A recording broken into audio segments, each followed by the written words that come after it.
Bonsoir à toutes et à tous, merci de votre fidélité à la télévision Pacifique. Bienvenue mesdames et messieurs dans cette nouvelle édition d'information à la une de l'actualité haïtienne. Le département du Nord exposé au risque d'un séisme de magnitude 8 sous l'échelle de Richter a averti une fois de plus le directeur général du bureau des mines et de l'énergie.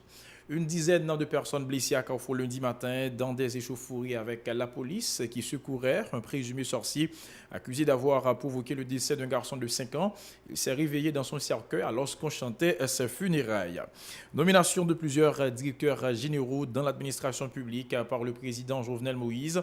Fritzner Bernadel a été notamment placé à la tête de l'OAVCT pour la grande satisfaction du syndicat des employés.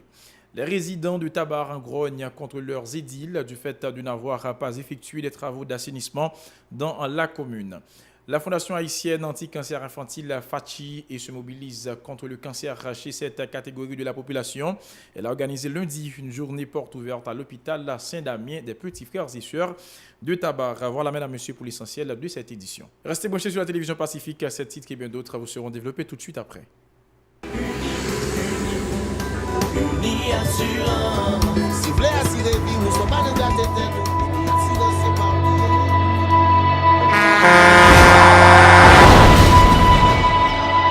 En général, moun pa reme prend assurance.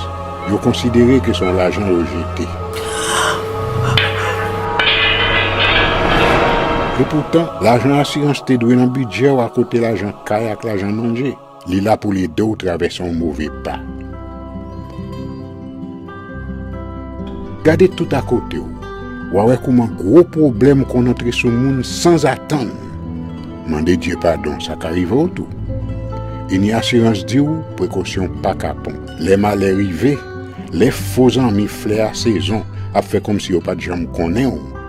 Une assurance après rita vers ou pour le jour, continuer vivre la vie ou quitter ce course là dans main nous. Uni assurance. Vivez en toute assurance.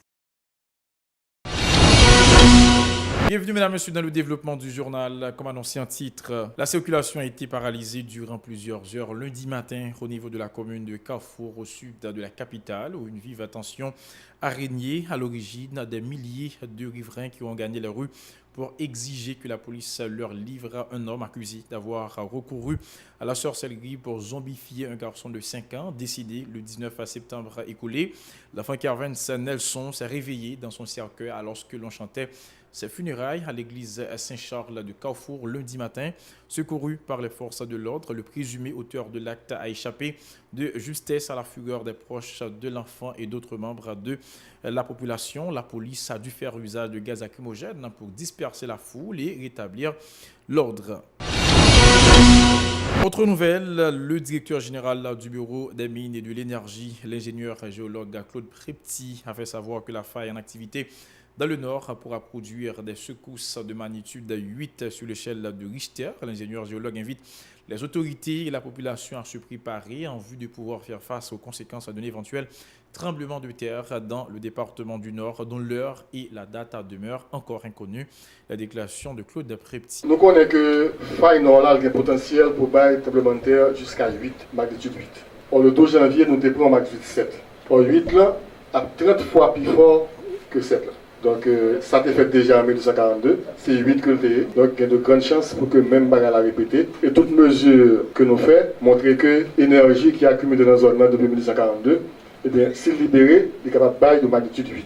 Donc nous connaissons la magnitude là. Mais malheureusement, nous ne sommes pas capables de dire qui que l'a fait. Impossible.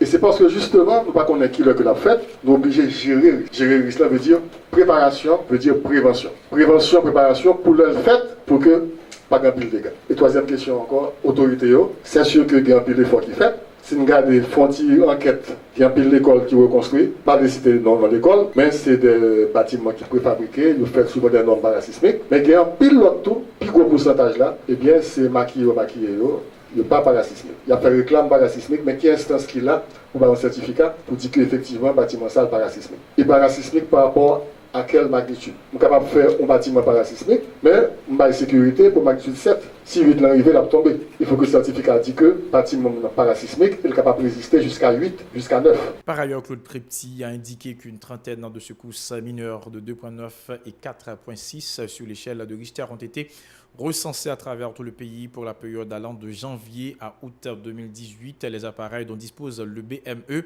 n'ont pas la capacité d'enregistrer les secousses supérieures à la magnitude 4,6, a prévenu l'ingénieur géologue, rappelant que le pays est toujours exposé au tremblement de terre. Ces déclarations. Mais quand, côté que nous enregistrons secousses qui fait le pays, donc chaque point où ça a, c'est un tremblement de terre qui fait pendant 8 mois. Nous enregistrons près de une trentaine de secousses comme ça. Et nous voyons que secousses réparties sur tout le territoire. C'est mon seul côté que vous fixez. Donc une trentaine de magnitudes comprises entre 2,9 et 4,6. En même temps, nous sommes en contact avec le réseau sismologique dominicain, qui lui-même a plus d'appareils que nous-mêmes. Donc leur envoyer information chaque mois pour nous comparer. Puisque nous-mêmes, nous ne sommes pas capables d'enregistrer des secousses inférieures à 2,9, mais nous-mêmes, nous sommes capables de faire. Donc, nous devons compléter l'information en attendant que Haïti soit capable de faire un enregistrement de 10 secousses. Donc, mes cartes dominicaines, nous avons une différence là. Il y a plus de secousses là-dedans. Non seulement ils ont enregistré secousses par nous de magnitude comprise entre 2,6, 2,9 et 4,6, mais ils ont enregistré toutes secousses qui est inférieure à 2,9. Et 80% de secousses qu'il a sur Haïti, eh bien c'est des secousses qui est inférieure à 2,9. C'est ça qui est petit. Donc, l'on regarde partie Haïti, pendant 8 mois, eh bien, il y a près de 300 secousses qui fait. Pas de secousses en Haïti. Et puis, on a dit que Cap Haïtien, c'est tremblement de terre. Non. Si nous regardons des cartes là, point rouge que nous voyons, c'est là que l'épicentre tremblement de terre est situé. Nous voyons que l'épicentre là pas sur le territoire haïtien, le territoire dominicain. Il est situé à mi-chemin entre Puerto Plata et Fort Liberté. Il y a 60 km de Puerto Plata, il y a 60 km de Fort Liberté dans le territoire dominicain. Son secousses qui fait à 1h45 du matin, un peu le monde tape dormi, il ne pas de sentir, mais le monde qui était réveillé et le monde qui est sensible, eh bien, il est levé parce que magnitude est 5,2. Dossier politique. Dans un arrêté daté du 24 septembre 2018, le président de la République, Jovenel Moïse, a nommé plusieurs directeurs généraux dans l'administration publique haïtienne. En effet, Yves Penel est nommé directeur général du ministère de la Culture, Frisner Bernadel, directeur général de l'Office d'assurance véhicules contre-routières au AVCT, Romel Bell, directeur général de l'administration générale des douanes, Fritz Assindor, directeur général adjoint de l'AGD chargé de la réforme administrative, et Oldi Dubreus, directeur général adjoint de l'AGD chargé de la réforme fiscale. Dossier société, les citoyens de Tabar dénoncent l'état d'insalubrité de la commune qu'il impute à l'irresponsabilité des membres du conseil municipal. Selon les résidents, des tonnes d'immondices constatées dans plusieurs endroits offre un spectacle désolant et contribue à la dégradation de l'environnement physique de la commune. Ses habitants disent craindre pour leur santé et appellent à l'intervention du pouvoir central pour faire face à la situation. Suivez ce reportage signé Mario Sylvain et Rigard Noël. Carrefour Rita, Fleurio, Clercine, nombreux sont les endroits de la ville de Tabar qui s'écroulent sous des tonnes de boue et d'immondices, dénoncent les résidents. Une situation qui devient plus alarmante suite aux inondations provoquées par les dernières pluies enregistrées au niveau du département de l'Ouest. Des sachets en plastique, des assiettes en frome et d'autres objets encombrants charriés par les eaux assaillent l'environnement, déplorent ces citoyens. Tellement fatra pour en route là, donc et machine presque montée sur parce que même machine là, l'eau est fatra parce que des bottes là chargées. Même moi même souvent fois me connais là rien donc pas de trottoir pour me passer souvent fois qu'on a même bouette ces machines qui peuvent skiser et il même des monde qui va même réfléchir yo qu'on presque monter sur alors la pluie tomber sans pile problème bail son côté zone ça la mairie presque là charger fatra ou mettre dans l'area et fatra fait combien yo fait combien semaines dans l'area. Les détritus et les eaux usées dégagent régulièrement une odeur putride et nauséabonde, s'insurgent ces personnes qui disent craindre pour leur santé. Même moi-même dans la rue, ils ont pris, faut empêcher de marcher. Ils ont pris, d'ailleurs, debout dans la rue, tout à fait dans la rue, on va manger dans la rue. Ils ont pris tout bail, mais juste, si tu vois que fatra dans la rue, ils ont pris, ils ont contaminé nous. Ils ont pris, ils ont nous maladie, quelconque, ça y est.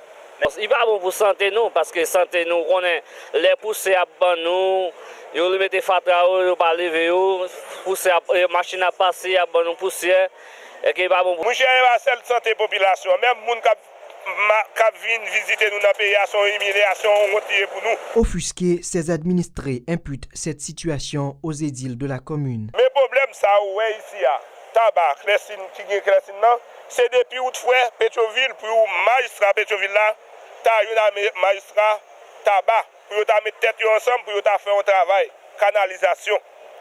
Entre canalisation, yo mettre faire li, messieurs a pris la boîte carte tout vieux fatra. Vous message ça pour la mairie pour nettoyer canal yo, tout côté de fatra pour retirer fatra yo parce que li pas produit en bonne qualité pour santé. Le président de la République, Jovenel Moïse, avait distribué en août dernier un nouveau lot de 37 camions aux responsables des mairies de plusieurs municipalités du pays dans le cadre de la lutte contre l'insalubrité. Ce qui n'empêche pas aux édiles de Tabar de continuer de solliciter l'appui du pouvoir central pour effectuer des travaux d'assainissement dans la commune. La Fondation haïtienne anti-cancer infantile FACHI a organisé lundi une journée porte ouverte à l'hôpital Saint-Damien des petits frères et sœurs à Tabar dans le cadre du mois de sensibilisation contre la maladie, une initiative saluée par des responsables et des patients de ce centre hospitalier. Sur ce reportage signé Nancy Constant et David Mercius qui s'étaient rendus sur les lieux. Nous sommes à l'hôpital Saint-Damien des petits frères et sœurs à Tabar. Étendus sur leur lit, des enfants souffrant entre autres de leucémie, du cancer rénal ou tumeurs solides sont branchés à des appareils. Les services sont gratuits pour ces parents démunis, se félicite Dr Pascal Yola-Gassan, responsable de la section oncologie du centre hospitalier. Parents yo là et pas payé. Là dans l'hôpital là nous pas fait tout examen. OK, il y a certains examens qui fait dans laboratoire privé ou bien il y a d'autres examens qui fait dans centre d'imagerie privé également. OK, examen ça yo parents yo ta supposé verser une cotisation pour ça. Mais si on n'a pas gagné donc nous prenons en charge. De 2004 à nos jours, 558 enfants ont été diagnostiqués du cancer, a précisé Dr Gassan, déplorant que la leucémie et le cancer du rein ou l'infrome sont devenus très fréquents en Haïti depuis quelques années. De 2004 à aujourd'hui, nous diagnostiquons 558 cas et depuis quelques années, nous sommes plus fréquents ces maladies leucémie et puis ensuite nous avons cancer dans le rein. Nous avons cancer dans les yeux, après ça nous avons les lymphomes, nous avons tumeurs dans le cerveau et tout. Ce centre hospitalier offre deux types de traitements, curatif et palliatif, précise Dr Pascal Yola-Gassan. Nous offrons deux types de traitements. Il y a des gens qui ont un traitement curatif, c'est-à-dire que c'est des gens qui ont des possibilités pour guérir, et puis nous avons des traitements palliatifs qui c'est améliorer la qualité de vie. C'est des gens que nous ne sommes pas capables de guérir, mais que nous essayons d'améliorer la qualité de la vie et faire vivre le temps qu'ils ont gagné pour vivre. Dr Gassan se plaint du faible budget alloué au ministère de la Santé publique, malgré le rapport mensuel acheminé au ministère de la Santé publique. Nous avons fonctionné comme si vraiment difficilement dans le pays avec un budget national de santé qui était 4,5%, que moi, actuellement, là, il réduit à 3,4%.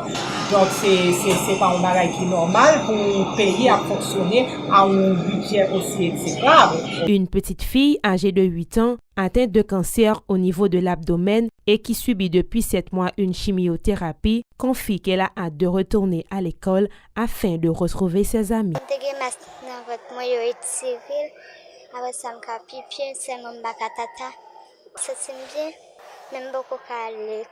Faute de financement, ce centre hospitalier dispose seulement de 17 lits. Les responsables ambitionnent d'augmenter leur capacité d'accueil afin de pouvoir desservir un plus grand nombre de patients. Des parlementaires et cadres du palais législatif participent à une séance de travail de 2 jours au local de l'institution animée par 2 représentants de l'Assemblée des parlementaires francophones autour du thème Parlement et démocratie. Le président de la Chambre basse, Garibodo, n'a pas caché sa satisfaction, indiquant que cette activité permettra de renforcer les capacités des participants dans l'accomplissement de leurs tâches. Ces propos sont recueillis par Hélène Vernal et David Mercius. Donc je dis, c'est un séminaire d'échange qui a été organisé par l'Assemblée parlementaire francophone, donc où on est Haïti membre Assemblée parlementaire francophone, même gens nous membres plusieurs autres assemblées paritaires. Donc son séminaire qu'a fait sous Parlement et démocratie, sous fonctionnement Parlement, rôle de contrôle.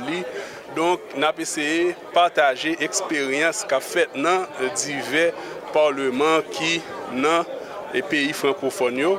Donc par rapport à la langue que nous avons en commun et il y a différents régimes politiques tout, on a essayé de creuser pour essayer de comprendre et surtout son séminaire d'échange qui au profit de nos pairs, qui au profit des cadres administratifs du Parlement.